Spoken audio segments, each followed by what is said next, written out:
Bonjour les amis, aujourd'hui j'aimerais bien vous expliquer le livre journal. C'est quoi un livre journal? C'est simplement un registre chronologique de toutes les opérations commerciales que l'entreprise effectue au jour le jour. Alors ça se présente sous cette forme. La première colonne représente le numéro de l'écriture comptable. Souvent, on commence par le numéro 1, 2, 3, 4, ainsi de suite. Ça n'a pas trop d'importance. Et puis, vous avez les deux prochaines colonnes, c'est les numéros de compte. On les divise en deux colonnes. Donc, vous avez les numéros de compte à débiter et les numéros de compte à créditer.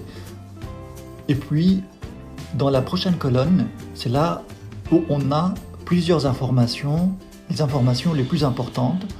Vous avez d'abord la date de l'opération et puis vous avez les comptes à débiter, l'intitulé du compte, par exemple l'achat de marchandises, clients, fournisseurs.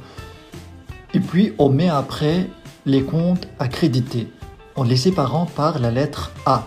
Donc vous avez les comptes à débiter, A, compte à créditer.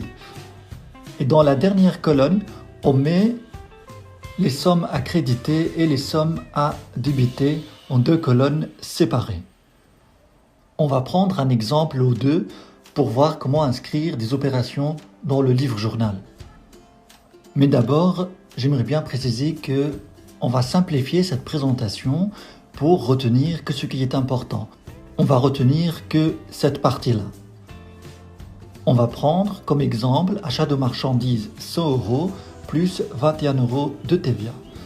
Donc l'inscription dans les comptes à partie double, ça s'effectue de cette manière, comme je vous l'avais déjà montré dans la vidéo précédente.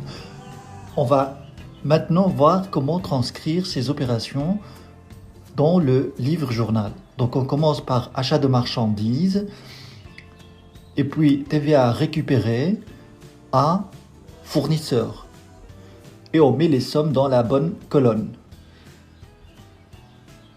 Si on prend cette fois-ci vente de marchandises 100 € plus 21 € de TVA, on inscrit ces opérations dans le livre journal de la manière suivante. On commence par le compte à débiter qui est client et puis on met à vente de marchandises, TVA à payer et on inscrit les sommes dans la colonne adéquate. Voilà pour cette courte vidéo. Merci de mettre un pouce bleu et à très bientôt.